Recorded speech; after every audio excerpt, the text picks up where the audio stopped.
Hi! Welcome to the next topic, guys. Our topic is yung mga pamahiin dito. Bago yung damit ko ha, naka 3 videos na ako. Baka sabihin nyo hindi ako nagpapalit. Bago yung damit ko.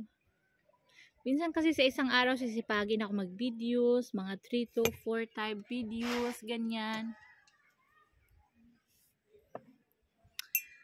Our topic is today is yung mga pamahiin dito. Alam nyo ba yung bawal gawin sa inyo para hindi kayo tumaba? Yung pagkatapos nyong kumain is hahawakan nyo yung tiyan nyo, sasabihin nyo na, ay, busog na busog ako, salamat, thanks God, ganyan, alhamdulillah. Bawal pala daw yan gawin, sabi nila. Nakita kasi ako dito, ang pamangkin ko. Yun, sinabihan niya ako na, auntie, bawal yan gawin mo. Kung ayaw mo gusto lumaki yung tiyan mo. Kasi malaki na yung tiyan mo. Ang pamahiin dito is, kapag busog ka, huwag hahawakan ang tiyan kasi lalo kang lumalaki. Yun ang isang pamahiin dito. Kasi lagi nila akong nakikita pag busog. Ganyan ang ano natin mga Pilipino pag busog tayo talagang hawakan natin yung tiyan natin, magpasalamat tayo. Pero dito, different meaning sa kanila. Huwag hawakan kasi lalo kang tumataba. O, yun. So, yun ang isang pamahiin dito. So, sa number 2 is, yun ba yung magsuot ka ng damit na color black? Dito, hindi maganda sa kanila. Ako naka-black ako Sila, minsan ko lang sila makikita na may damit na pure black. May design talaga yung mga bulaklakin.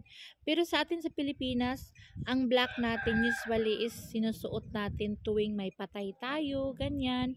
At saka walang meaning kapag black sa atin lahat. Anywhere, any place you can wear.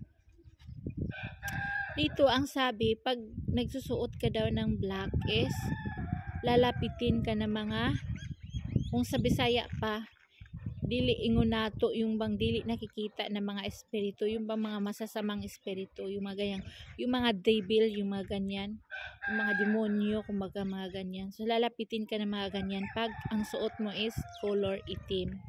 So yun, lalapitin ka daw ng ganyan. Yun ang meaning nila dito kapag magsuot ka ng color black.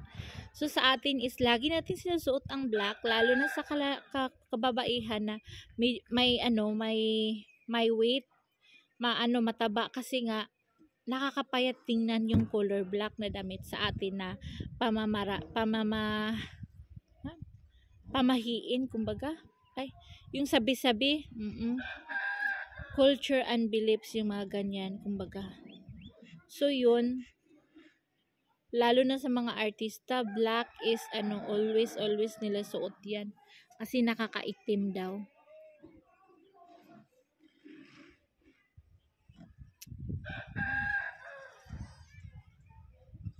Ayan sila, yung si Elias saka yung kapatid niya punta ng bayan.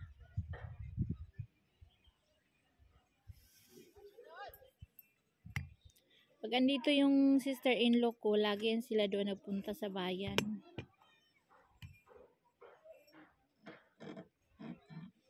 So yun guys, ang dito, ang dalawang culture and beliefs, pamahiin nila, dalawa lang muna.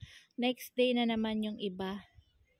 So abangan ng ating culture and beliefs between Pakistan and Pilipinas. So, thank you for watching. Salamat. Subscribe our YouTube channel, Rosana Elias. Bye everybody. God bless.